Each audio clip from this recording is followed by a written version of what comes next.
No onion no garlic ரெசிபீஸ்ல இன்னைக்கு நம்ம பார்க்க போறது புட்டு. நிஜமா புட்டா? ஆமாமா, அரிசி மாவு எடுத்துக்கோங்க. உங்க சௌரியம், ஒரு டம்ளரோ எவ்வளவோ. பக்கத்துல ஒரு ஜலத்துல இத்தினூண்டு ஒரு பிஞ்ச் உப்பும் மஞ்சப்பொடியும் போட்டுக்கோங்க. கொதிச்சுட்டு இருக்கட்டும். அரிசி மாவை நிதானமா உங்க உலக பொறுமையெல்லாம் காட்டி சிம்மில் வச்சு நல்லா செவக்க வறுக்கணும்.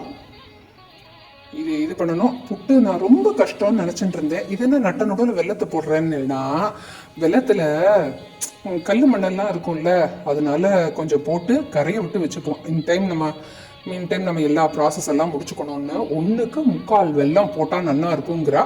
வெந்நீரில் போட்டு வச்சுருங்கோ. இது வறுபட்டு கொஞ்சம் நல்லா ஆறட்டும். வெந்நீரை விட்டு நல்லா கையை பொறுக்கிற சூடு இல்லைன்னா கரண்டியில் போட்டு கலந்துக்கோங்க. அப்படி இல்லாட்டி நல்லா கையை பொறுக்க முடியலன்னா கரண்டிலேயே கலந்துக்கோங்க.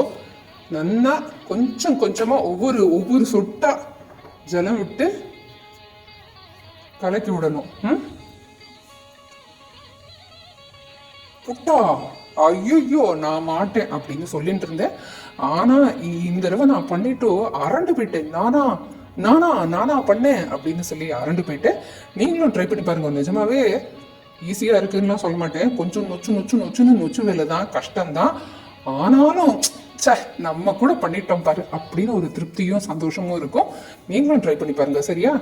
பண்ணிட்டேன். உங்களுக்கு கொண்டு கொடுக்கலங்கிற கோவத்தில் பார்க்காம இருந்துடாதீங்கப்பா. இதோ போட்டுட்டு பிடிச்சா பிடிக்க வரணும், உதுத்தா உதுக்க வரணும். ஓகே ரைட்டா? அடுத்து என்ன பண்ற? மிக்சியில் போட்டுக்கிறோம். இல்லை என்ன பண்ணுவா, போட்டு அதை சலிச்சு இதெல்லாம் டெக்னாலஜி மாறி போச்சு. அதனால மிக்சியில் போட்டு நல்லா இப்படி பண்ணிடுறோம். என்ன இப்படி பண்ணிக்கிறோன்னு மொட்டைக்கட்டியாக சொல்கிறேன்னு பார்த்தீங்கன்னா, பண்ணிவிட்டு நல்லா ஒரு துணியில் போட்டு வடிகட்டியில் போட்டு இப்படி தான் வைக்கணும்னு எங்கள் மாமியார்னு சொல்லிட்டா, அம்மாவும் சொல்லிட்டா.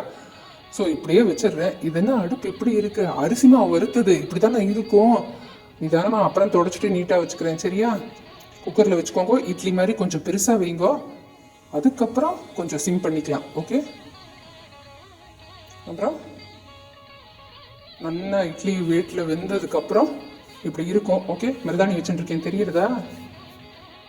வச்சுக்கோங்க. இதுவும் நல்லா ஆறட்டும், அவசரப்பட்டுறாதீங்க. நல்லா ஆறுனதுக்கப்புறம் மிக்சி.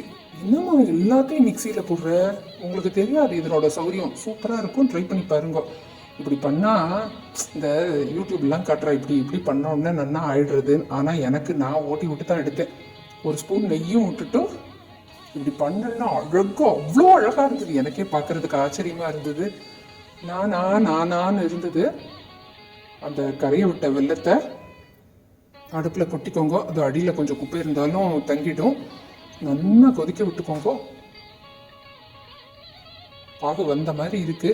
இதை எடுத்து உருட்டி பார்த்தோம்னா நல்லா உருட்டு பாகு.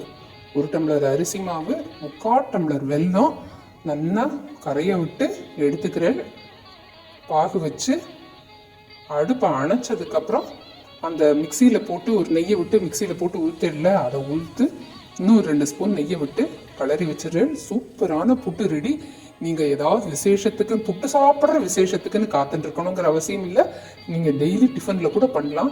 1 பங்கு அரிசி மாவு நல்லா செவக்க. இதுக்கா இந்த பில்டப்புன்னு கேட்டுறாதீங்க. நிஜமாக ட்ரை பண்ணி பாருங்க. சூப்பராக இருக்குது. See you soon. Bye.